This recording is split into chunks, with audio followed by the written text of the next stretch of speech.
Petugas loket layanan adalah staf yang bertugas melayani masyarakat secara langsung di sebuah loket layanan. Emang iya?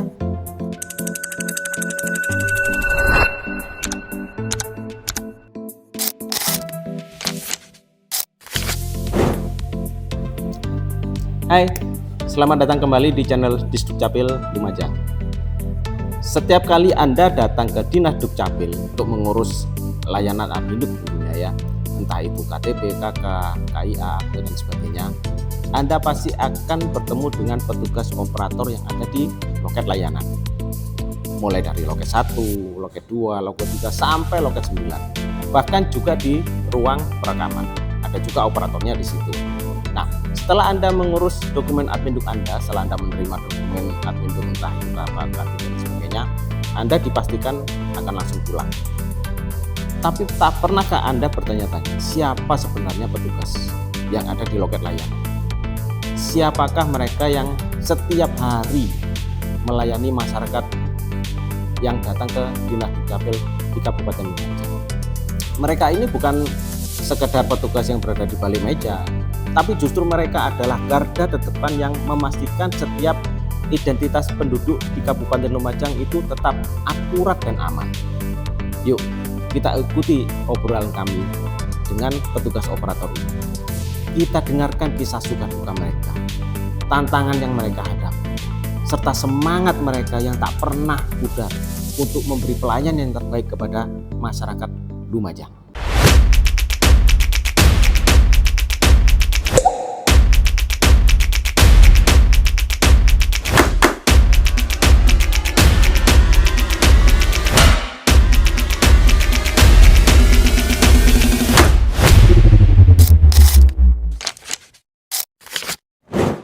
Assalamualaikum warahmatullahi wabarakatuh. Ada kalanya ketika kita mengurus sesuatu di bank, BPJS, Samsat, atau ketika kita daftar sekolah, ya, tiba-tiba ditolak oleh sistem. NIK tidak ditemukan. Nah, gimana? Bingung kan? Tapi tenang, biasanya petugas di sana itu akan bilang, coba ke Dukcapil dulu ya. Nah, pas sampai di Dukcapil, ternyata solusinya tidak sederhana yang kita bayangkan.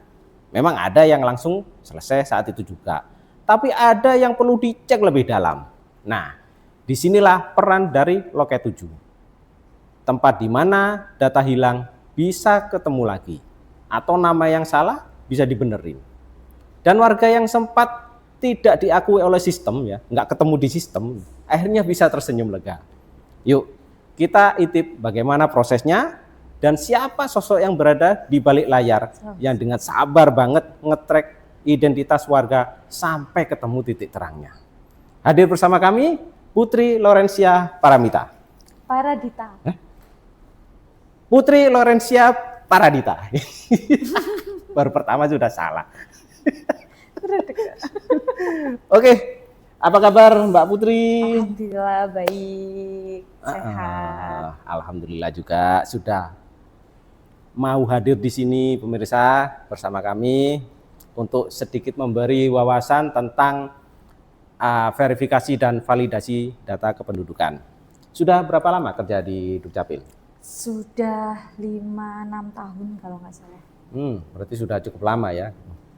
Terus ketika awal-awal masuk Dukcapil itu apa sih kesan pertamanya? Kesan pertama itu happy. Lebih banyak orang kenal orang baru.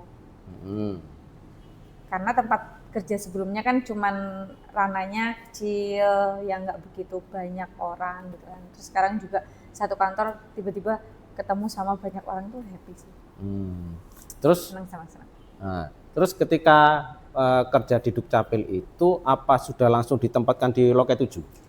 Sebelumnya nggak langsung ke loket 7 sih, ada di belakang. Gimana ya bahasanya? Di belakang. Di ruang pihak ya, tersendiri. Di bidang pihak tersendiri. Nggak langsung ke loket. Jadi selama di bidang itu sebelum ke loket berarti belajar dulu. Belajar dulu. Jadi ada prosesnya ya untuk bisa duduk di loket 7 itu harus ada trainingnya ya, nggak sembarang orang bisa seperti itu. Oke, sebetulnya Loket 7 itu kan terkait dengan verifikasi dan validasi data kependudukan ya. Apa sih sebetulnya itu? Verifikasi validasi data kependudukan lebih ke ini aja ya, yang banyak, maksudnya gampang orang ngerti aja ya. Jadi kalau seandainya nih ada masalah di administrasi kependudukannya, KK, KTP gitu kan, itu kayak seandainya ketika pembukaan rekening atau NPWP atau apa itu bermasalah dan di aplikasinya tidak, biasanya sih terteranya itu tidak sinkron dengan Dispenduk Capil. Itu lebih ke diarahkan ke validasi verifikasi data. Nah, itu dari sistemnya lembaga-lembaga yang tergantung. Jadi kita bantu gitu ya. cek dulu nanti apa ya, datanya itu seperti apa. Nah, nanti itu gitu. Berarti yang menurut pemahaman orang awam itu bahwa verifikasi itu cuma ngecek-ngecek doang itu berarti nggak benar ya? Benar tidak benar sebenarnya. Benar sih, cuma ngecek-ngecek aja. Cuman kan nanti ada finalnya, ada penyelesaiannya dari permasalahannya orang datang. Oh begitu. Kan pasti kan nanti pulang harus happy.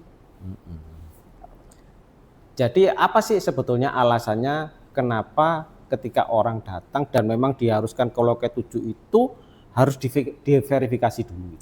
Maksudnya gimana? Ya, jadi ketika orang datang dan data ini bermasalah harus diverifikasi di loket 7. Kenapa sih kok nggak langsung diproses aja di loket-loket yang lain gitu? Mungkin di loket-loket lain itu kan sistemnya berbeda. Jadi kalau memang bermasalah dan entah itu datanya ganda, entah itu data duplikat, entah itu salah rekam atau apa, itu memang yang bisa ngecek total itu di loket 7. Oke. Nah, ketika akan ngecek data di loket 7 itu langkah apa pertama yang akan dilakukan oleh Mbak Putri? Cek data di loket 7. Jadi ada orang bawa berkas, ya karena sudah diarahkan ke loket 7, orangnya bawa berkas berhadapan dengan Mbak Putri. Apa yang Mbak Putri lakukan pertama kali?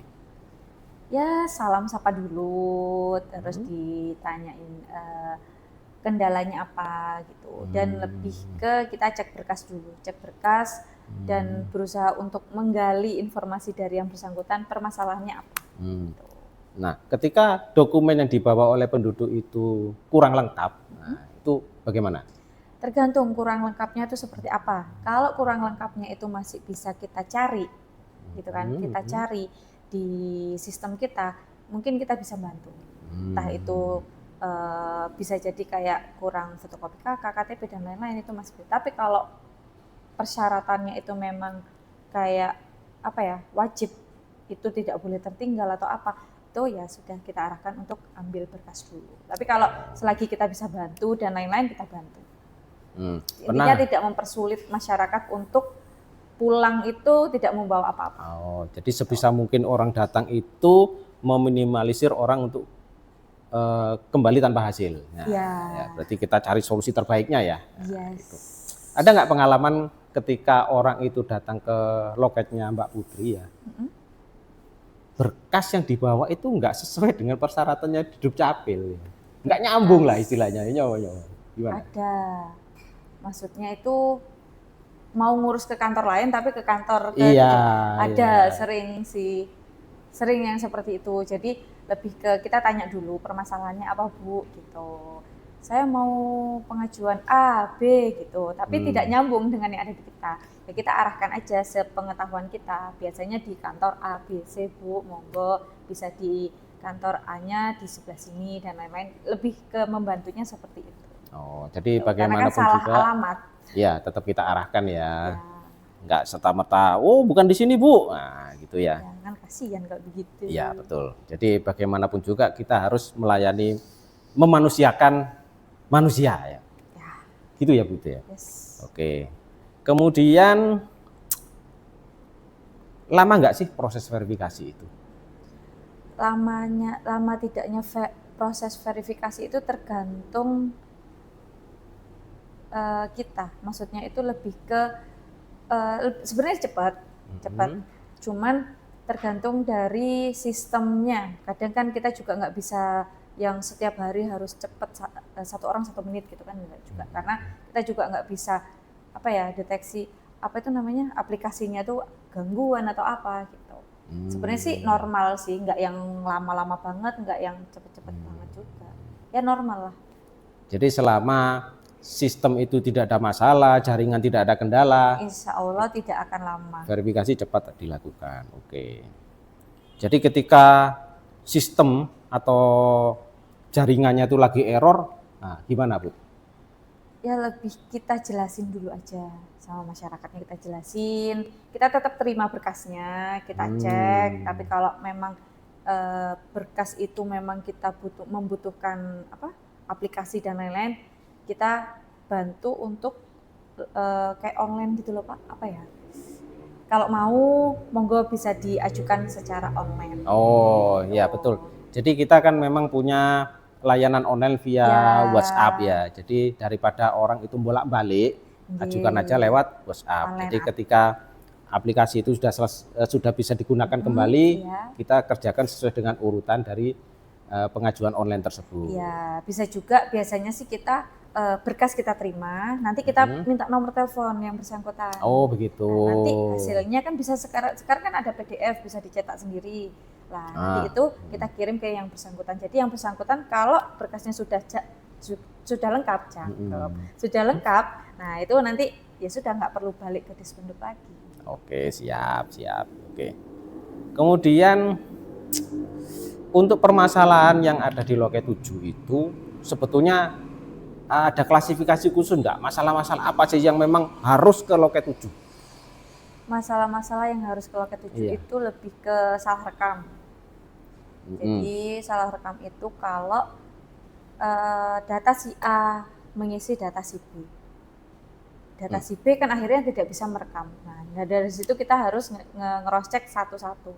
Ini yang salah yang mana, yang harus dikerjakan yang mana. Dan surat kan kita juga harus kirim bersurat untuk proses penghapusan si A dari proses penghapusan si B, apa ya, data si A yang di B itu tadi.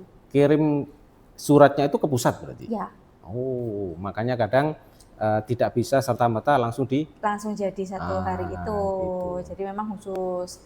Terus apalagi ya, data-data ganda. Jadi ketika orang itu kan kebanyakan dahulu kala itu tidak mau ribet atau apa gitu kan. Jadi punya data di Lumajang, punya data di luar kota, pada akhirnya mana yang valid kita juga nggak tahu. Jadi harus ke Loket 7 dulu, dicek. Kalau memang sudah ketemu ya kita proses saja.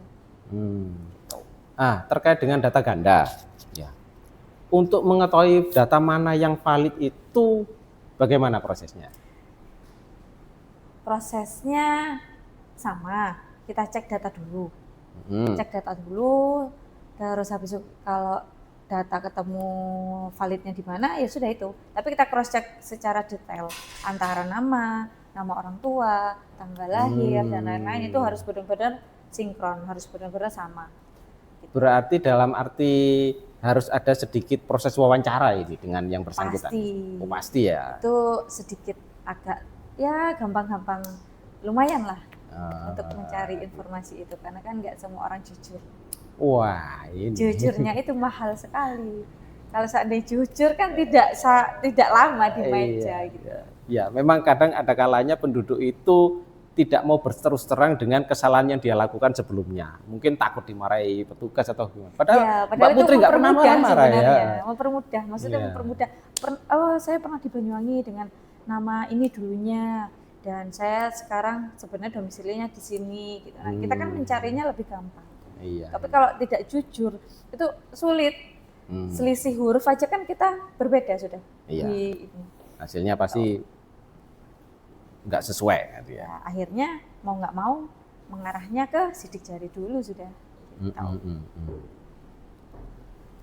Misalnya ketika ada orang penduduk ya yang mau ganti alamat KTP atau mengganti nama di akte, apa juga harus lewat Loket 7 atau memang ada tidak perlu penanganan khusus di Loket 7? Tidak perlu selagi datanya tidak bermasalah.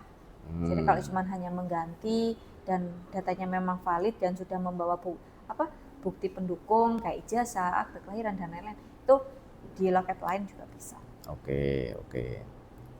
Kalau misalnya ada warga biasanya yang awal-awal bikin KTP ya, apa biasanya juga jadi kendala ketika diverifikasi. Dalam arti begini, kalau yang mungkin masih KTP pemula ya, masih usia 17, baru usia 17 biasanya tidak ada masalah.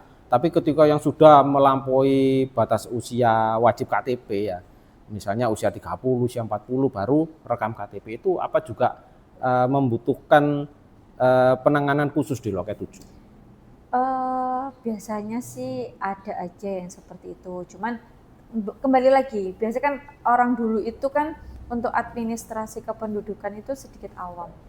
Jadi kakak itu masih kakak lama, Ya, belum betul, pernah rekam atau belum pernah mengganti atau apa gitu. Nah dari situ biasanya teman-teman kalau dicari nggak ada baru ke loket 7. Gitu. Jadi datanya terhidden atau memang sudah tidak ada datanya atau memang tidak punya data sebenarnya. Gitu. Jadi memang untuk memastikan data penduduk tersebut sebelum kita rekam memang harus dicari tahu lebih dulu ya.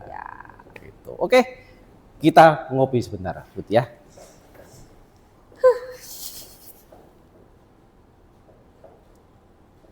Panas, Pak. Wah, mantap.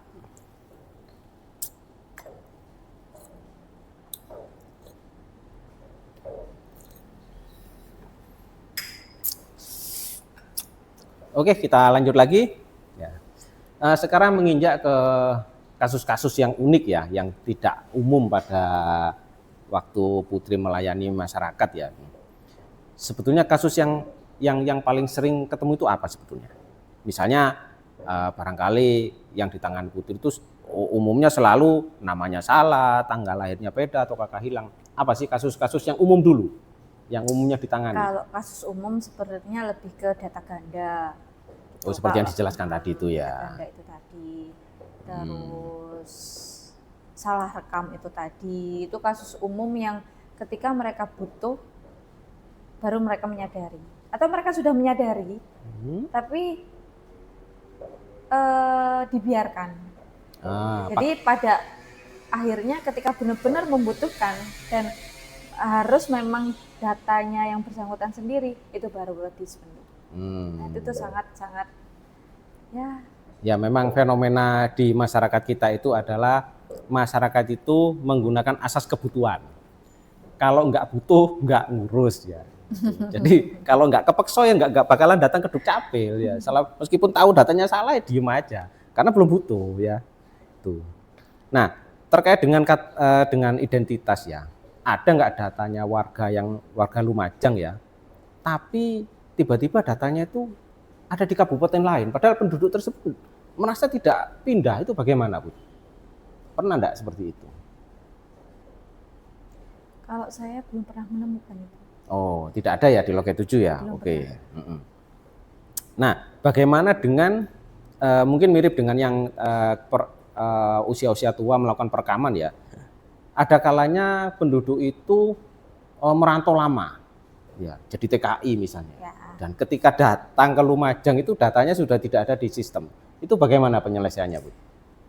Ketika datang tidak ada di sistem sama sekali. Iya, tidak ada. Karena perginya itu ketika belum ada. Lama banget gitu ya? Iya, betul. Jadi lebih ke ini sih, kita cek dulu. Nggak ada data sama sekali itu sebenarnya apa ya? Biasanya tuh ada datanya. Kalau memang nggak ada data sama sekali itu nanti kita bantu cek, nanti datanya terhidden atau memang tidak ada. Kalau memang tidak ada, ya kita bantu untuk konfirmasi ke bagian pindah datang. Nah itu nanti biasanya dikasih persyaratan, minta domisili ke desa yang ditempati sekarang, domisili, surat keterangan tidak memiliki dokumen, nanti ngisi-ngisi formulir lah seperti itu. Tapi kalau seandainya ada data terus tidak konfirmasi bahwa itu memang datanya, maksudnya kayak aku punya tapi aku nggak ngomong sama petugas kalau aku sudah pernah rekaman loh gitu waktu ngurus paspor, biasanya kan seperti itu. Ternyata waktu bikinnya itu di kabupaten lain, bukan di kabupatennya sendiri. Nah, akhirnya kan ketahuan ketika disidik jari. Mau nggak mau harus ngurus surat pindah dulu. Gitu. Tapi ya tetap nanti paspor dilampirkan. Kalau nggak salah paspor dilampirkan itu kalau dia tidak memiliki dokumen kalau nggak salah. Kalau datanya ada sekarang tidak perlu dilampirkan sepertinya. Ya, perlu kita pahami ya untuk masyarakat ya umumnya ya. Ketidakjujuran adalah awal dari kesulitan Anda. Kalau Anda jujur, kami permudah, oke? Ya. Kemudian ketika ada penduduk ya mengurus sesuatu di lembaga atau institusi, tapi ketika dicek datanya tidak valid di lembaga tersebut, padahal di kita datanya Valid. baik-baik saja gitu. Nah itu bagaimana?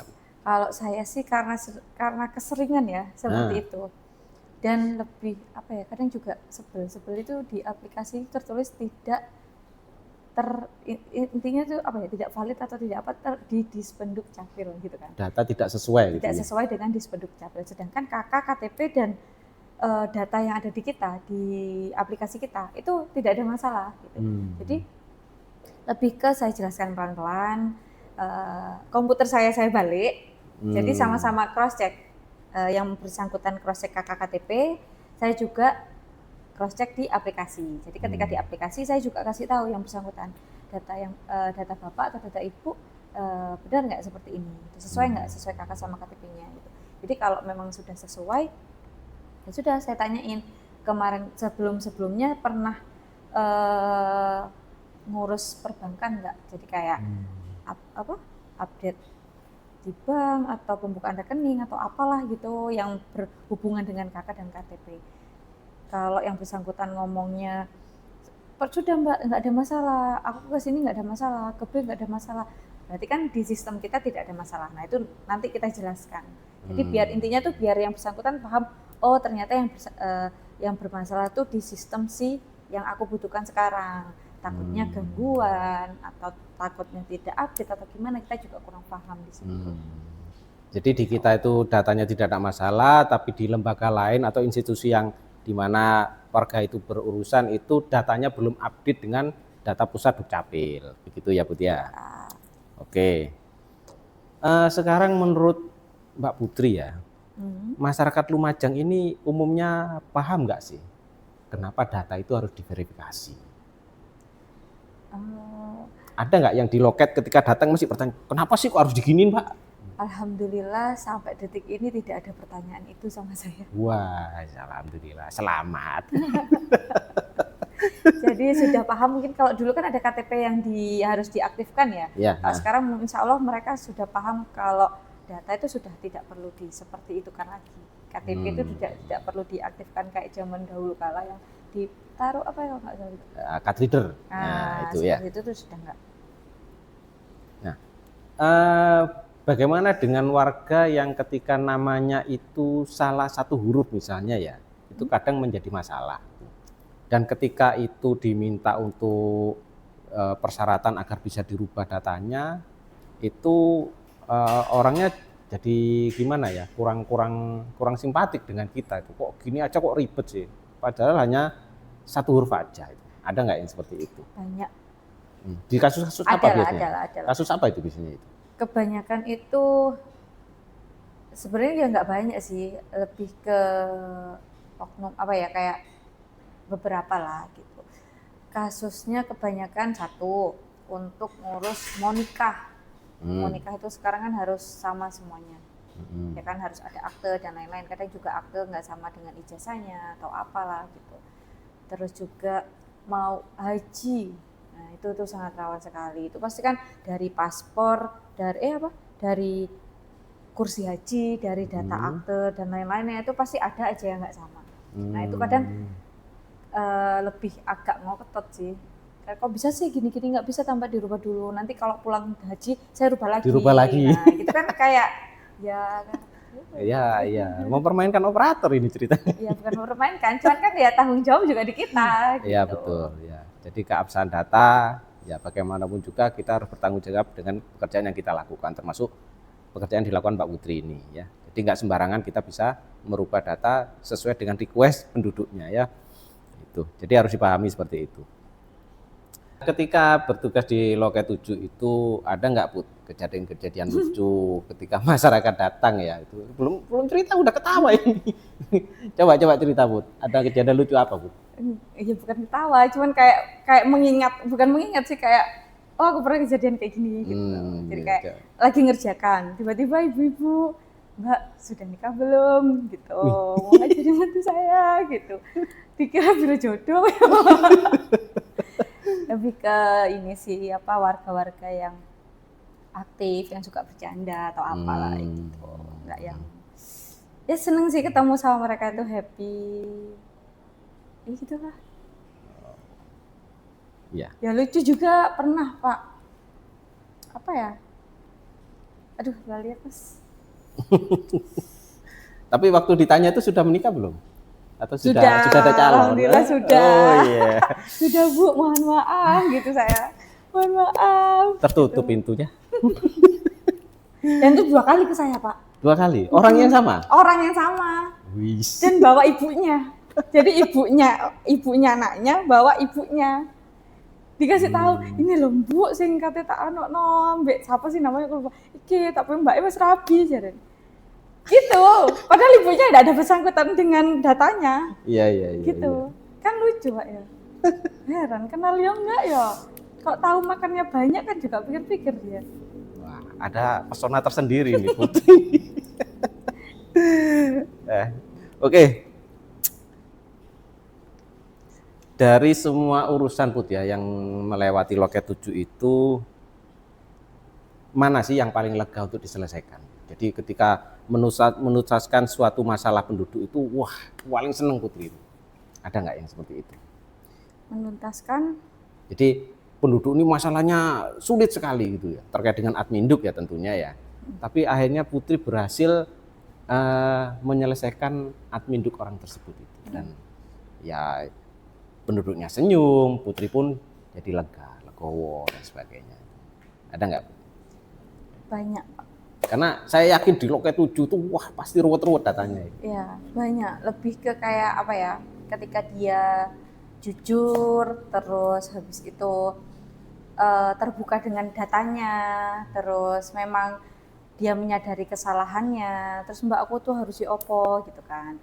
Terus aku tuh harus melengkapi apa gitu, aku pengen menyelesaikan, terus ya apa gitu. Nah kita kan mau nggak mau harus memberi solusi. Nah kalau kita di hari itu bisa ngasih solusi sampai selesai kan kayak seneng gitu. Ada sampai momen itu dia nangis, jadi dia mencari data anaknya kalau nggak salah waktu itu. Jadi data anaknya, terus memang nggak tahu dan nggak ada data sama sekali. Terus kalau nggak salah anaknya mau sekolah atau apa gitu. Gitu, terus dan dibutuhkan di waktu itu. Karena kan pendaftaran sekolah kan kadang orang kan suka mepet-mepet ya. Sudah mendekati di situ tuh injury time. Belum lagi akte dan lain-lain gitu kan. Jadi mau nggak mau dia harus mengurus semuanya gitu. Jadi mulai pagi sampai siang kalau nggak salah dia harus mengurus melengkapi berkas yang harus dilengkapi gitu. Jadi entah itu surat kehilangan, entah itu apa. Jadi dia tuh riwah sendiri gitu. Pada akhirnya dia kayak terakhir tuh ketika menerima berkas kayak, Mbak terima kasih banyak ya, gini gitu. Ya aku ya berbismillah ya. Ya akhirnya orangnya pulang langsung ke sekolah. Gitu. Ada juga yang kayak saya juga bisa membantu apa-apa gitu. Entah itu karena apa masalah keluarga atau apa gitu kan. Kita juga kan nggak bisa tiba-tiba ngasih data orang kalau bukan orangnya. Padahal itu entah itu keluarganya apa ya, mantan suaminya atau apa kan kita nggak boleh. Nah di situ tuh kayak dia mencari keluarganya atau apa dan lain-lain sampai nangis. Ya apa? Sedangkan kita juga punya tanggung jawab untuk tidak boleh memberi data yang apa ya, memang secara apa ya? Ya. Data jadi itu adalah kerahasiaan ya. Gitu, iya. Jadi tidak semua orang bisa meminta data orang lain ya. Kalau datanya sendiri bisa ya. Begitu ya, Bud ya? Iya. Nah, Loket 7 itu kan punya segudang masalah ya. Dan ini dituntut performa tinggi dari operator itu untuk selalu bisa ramah melayani penduduk. Apa strateginya, Bu? Agar bisa tetap semangat, penuh senyum menghadapi orang yang datang dengan masalah. Apa strateginya, Bu? Ngemil? Ngopi? Apa ya? Atau memang sudah pembawaannya Putri ini seperti ini ya? Enggak sih, Penyabar, sebenarnya juga ya. tidak sesabar ini, gitu kan ya Pak ya. Saya juga mungkin moodnya ya lebih ini daripada ini. Apa ya? Kalau belakangan ini lebih ke, karena kan masyarakat itu kan kadang ada yang bikin happy, ada yang bikin sangat happy sekali gitu kan ya. Tuh suami aku tuh pernah bilang gini, samain kerja di situ buat apa? Gitu. Jadi tujuannya apa? Gitu. Jadi kalau tujuannya memang membantu orang, tujuannya memang bikin orang seneng, dan itu memang tupoksinya jenengan, ya sudah diterima dan dilakukan gitu. Jadi sambat boleh, tapi ya ojo sambat-sambat temen gitu. Karena ya sudah itu tupoksimu untuk mencari pahala di situ. Gitu. Dalam banget, Pri. Gitu. Jadi kayak kita kan biasanya kan kalau sudah berpasangan gitu kan cerita gitu kan Pak. Iya. Aku tuh capek, aku gini gitu kan. Akhirnya dikembalikan lagi itu emosi itu dikembalikan lagi, ditanyakan lagi. Iya ya gitu. Ya begitulah. Jadi yang bikin semangat lagi tuh ya suaminya gitu Pak. Oh iya gitu. Jadi alhamdulillah Mbak Putri ini punya suami yang benar-benar dewasa ya, bisa bimbing Putri ya.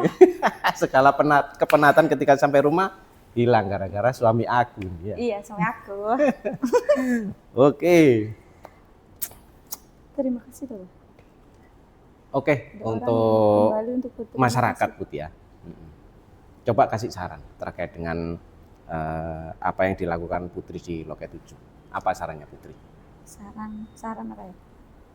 Lebih ke saran untuk masyarakat sih lebih ke lebih apa ya Pak? Kayak ya biar orang itu tidak punya masalah untuk datang ke Loket 7 itu.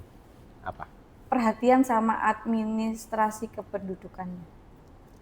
Perhatian dengan datanya sendiri ya. Datanya sendiri, terutama sendiri, pribadi dan keluarga. Paling nggak di keluarga lah. Nanti keluarga kan bisa ke saudara, bisa ke teman kan gitu. Jadi kalau seandainya kita ada perubahan KTP elektronik, perubahan status atau apa, nah kita ya nggak yang ketika butuh langsung ngurus.